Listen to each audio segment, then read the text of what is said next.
I finally beat Death Stranding, and I want to take some time to give my thoughts on this game. Normally, what I like to do before giving my final thoughts on a game, I like to try to do everything I possibly can, maybe even try to platinum it if I'm really that into it.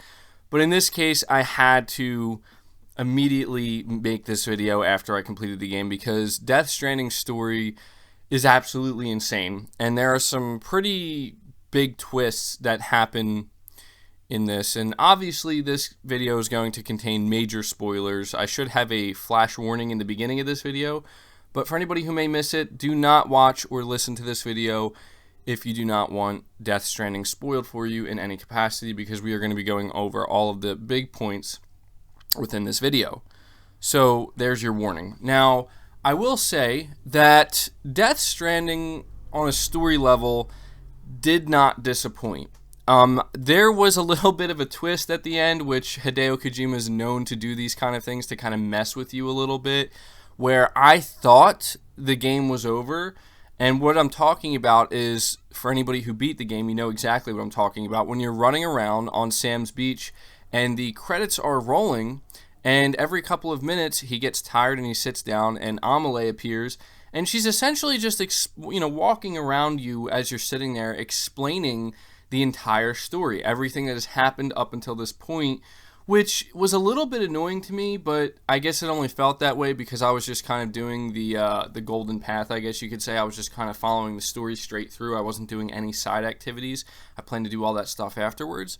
So I already knew everything that she was talking about, but I could understand why this was done for maybe people who put a lot more time into doing side activities, maybe forgot certain things that happened earlier in the game, and, it's just, I guess, Kojima's way of kind of showing how everything kind of fits and pieces together. But for me, I was just kind of sitting there thinking, like, there's no way this is the end, right? Like, there's no way this is that big ending cutscene that everybody was talking about, because it just didn't land with me, right? And luckily, I was right in thinking that, because it was not. In fact, what ensued after that was about another hour and 15 minutes of cutscenes that really kind of, in my opinion, this is where the big twists came. This is where the big gut punches came. And this is where I immediately, by the time I was finished it, came to the conclusion that this is easily the best game I played this year, if not one of the best games I played this generation. And I'm not exaggerating when I say that. I am genuinely surprised at how hard that ending hit me. There are some personal reasons that I don't want to get into with this video, but I will say that I felt something very, very much. I just felt something on a very deep level when completing this game, specifically for me personally. And this is where, I told you guys when I played Death Stranding, I know the type of storyteller that Hideo Kojima is. And I know that he's very heavy-handed with the messages and the themes he likes to put into his games. But for me, it was genuinely surprising when we discovered that Sam was actually Cliff's son. For any, that's to me, that was the biggest twist that really just kind of, I don't want to say like knowing that hit me hard. It wasn't that. It was actually the performances. And this is where I am just so thoroughly impressed with the performances of Mads Mikkelsen in particular. He did a phenomenal job in this game. I mean, I really can't say more because it's so good. I think Norman Reedus did a phenomenal job as well. Everybody did a great job, but Mads Mikkelsen in particular, I really think he did an amazing job at elevating the character of Cliff, especially with the ending cutscenes. And for me, there was just these moments in the game that fell flat. And I don't mean that in a negative way. I'm just saying there was a lot of things, like specifically with Sam and Bridget and Amelie. There was a lot of, stuff going on there that I wasn't really feeling that part of it, right? And so that's why when I was playing this section and I thought the game was over and the credits were rolling and she's walking around me explaining everything, I'm like, okay, it makes sense, I guess, in the world of Death Stranding, and, explaining everything, extinction entities, all this stuff, why you are the last Stranding and all of this, kind of convoluted stuff that Kojima's known for.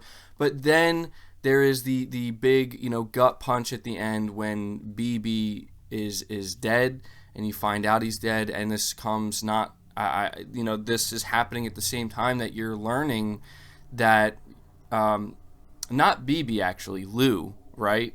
Lou, or Luis. You find out that Sam is, he is Cliff's son, and you were the original BB. Sam was the original BB, and he was brought back to life. That's why he's a repatriate, and that's also why Cliff has been kind of chasing you this whole time, because he wasn't actually after Lou, he was after you. And it's just this very deep, special moment, I think, that, towards the end there, when there's just that connection. And it just, I don't know, like, for me, that was just the best moment. And also, not too long after that, another amazing moment that, like, this is just where I can't help but, like, think about this game and feel something when talking about this game and thinking about it, is when you find out Lou is dead and you have to take him to the crematorium, and you're just going on your last delivery, right? And that's the mission where you have to go cremate Lou, and that's, BB's theme plays. And that was just, honestly, a really emotional moment. Like, it's one of these things where you're going from point A to point B, and it really reminded me of Red Dead Redemption 2, those few times in the game where you're doing that exact same thing. You're going from point A to point B, riding your horse, but a song plays, and like, it's this perfect harmony of everything coming together. And after everything you've experienced in the game. And it really hits you hard, man. And this is where, like, I feel like it's times like this where you see that video games are capable of doing certain things that I think, like, simply movies, TV shows, maybe even books can't do, because the idea of me controlling Sam's character in this moment and being able to just kind of feel as though I am the one, doing this. Like, I am there in this moment, traversing this terrain to make it to where I have to go. And then there's just this emotional gut punch. I mean, guys, it's one of these things where I know that anybody who may be listening to this who didn't experience this, it's hard to understand. But for those of you who have experienced it, for those of you who have completed it, I know for a fact you know exactly what I'm talking about in this moment. And when you finally get there and you have to make the decision, are you going to go through with it? Are you going to, let go of Lou, right? And you decide that you're not.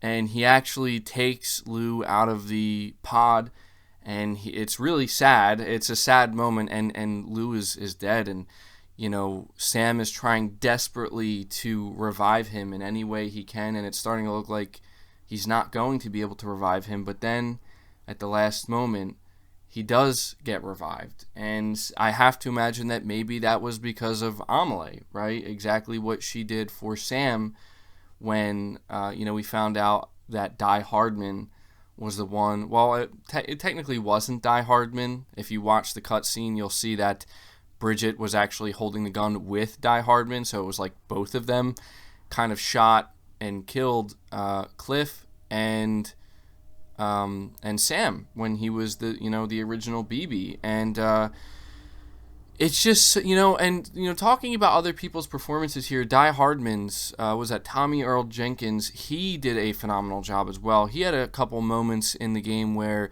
I think the dynamic between him and Mads Mikkelsen as Cliff was just so on point, man. Like, I mean, this is like top tier acting here. This isn't like something you normally see in games, honestly, too often. And these performances were just so good, and it was such a deep and meaningful experience. I do believe that there's certain things that have to resonate with you just on a human level if you're somebody who took the time to complete this game. I can totally understand if you're somebody who played this game and completed it and you thought, this gameplay just wasn't good for you or it wasn't satisfying enough. But if you've played this story, I could even understand if you're sitting there thinking like, I don't understand half the stuff that's going on here. Because I will admit, guys, there's still some stuff here that's just like, I'm sure there's some plot holes here for sure. There's some things you can certainly poke holes in. But there's just something about the themes and the messaging here that there is something very strong. And again, there was something very, very special to me within this game that personally like really resonated with me on the deepest possible level. And maybe because of that, I'm a little bit biased. I'm like, this game is something special to me, but I don't know. I just have to give my honest thoughts here. And thinking about my experience with Death Stranding, talking about the gameplay, I've talked about it at length. I think it picked up a lot as you get further in the game. One of the things I found most confusing is as you get deeper into Death Stranding, the combat really starts to open up. Granted, it's not the most complex or complicated or nuanced combat by any means, or any stretch of the imagination, I mean to say, but it's still combat, right? And there's still a lot of moments in this game where there's just like these big boss battles. There's just these moments, okay, like talking about Higgs for a minute here, which I completely skipped over that, but talking about him and that section, when you are having that big boss battle with Higgs, that's where you see, I think, Kojima really kind of be as in your face, like this is a video game as he possibly can, because it was a cool boss battle. It really wasn't that difficult, but it was fun. But then he rips this scene right out of MGS4 when you're fighting Liquid Ocelot, hand-to-hand combat, and suddenly you have life bars just out of nowhere. And you know that like this is that Kojima touch where things get a little bit silly, but this is where the game became the most video gamey, right? And it was enjoyable, and I enjoyed Higgs' character. I think he did a pretty good job. I think Troy Baker did a good job. Playing that character. It was pretty one-dimensional or two-dimensional at the most, but there really wasn't too much there, but that's okay. I wasn't really expecting that much from Higgs' character when there's, such a big cast of characters here already. I think he played his role fine, but yeah, guys, I'm still trying to process like what I just completed with Death Stranding, and I don't mean to make it sound as if this is like some kind of life-changing experience, because I don't want to say it's that serious, but I will say that like this truly is a game that you have to experience on your own to fully feel and understand, because I'm not going to lie to you guys. Like when I thought the game was over, when the original credits started rolling and I was just running around on Sam's beach and Amelie, when she was talking to me, I was disappointed. I was like, no way. This can't be it. And I'm so glad it wasn't, because everything that came after that were the big gut punch moments for me that I was waiting for. To like, I need some answers. I need to know more. I need to understand a little bit more about what is going on here, because if not, I'm going to feel very unsatisfied, right? Like, what was the point of all this? And luckily, Kojima delivered, and then some, with that final hour and 15 minutes, and it's just a very special game that I very much enjoyed, and I always knew when I found out about Death Stranding years ago that it was going to be a game I was going to play no matter what. I always knew that as a Metal Gear Solid fan. I guess I had to say that I wasn't expecting certain things in this game to hit me so hard or resonate with me on such a deep level, but I'm glad it did, because it's just not something you really get that often in video games, and it feels really nice when you do. And so, yeah, that's pretty much all I have to say about completing Death Stranding. I've talked a lot about this game. I know that I really didn't talk too much about the gameplay in this video, but that's mainly because I have other videos going really in-depth with my thoughts on the gameplay, but I really just wanted to focus on the story and everything that had happened, because it is a lot to process, and I think anybody who completed the game can agree with me on that one there. So yeah, that does it for this video, guys. I hope you did enjoy it. I hope you enjoyed hearing my thoughts. At this point, I want you to be sure to let me know your thoughts down in the comments below. Just try to put spoiler warnings if you're going to be talking specifically about spoilers so people know. But, I mean, honestly, anybody who's clicking on this video, anybody who's watching it, it should be abundantly clear that it's a spoiler-filled video, so therefore the comments will be spoiler-filled as well. But I really want to know what you guys thought about this story of Death Stranding. For anybody listening to this who did complete it, what are your thoughts on the big twists, on the big ending, the big finale of this game, and how do you feel about it? I'm going to be very interested to see what you guys have to say. Leave the video a like if you did enjoy it. It really helps it out. Lets me know you guys enjoy the content. Subscribe to the channel if you're new and haven't already. Hit the bell notification icon so you never miss an upload, and feel free to share this video out on top of all that. But until next time, guys, take care.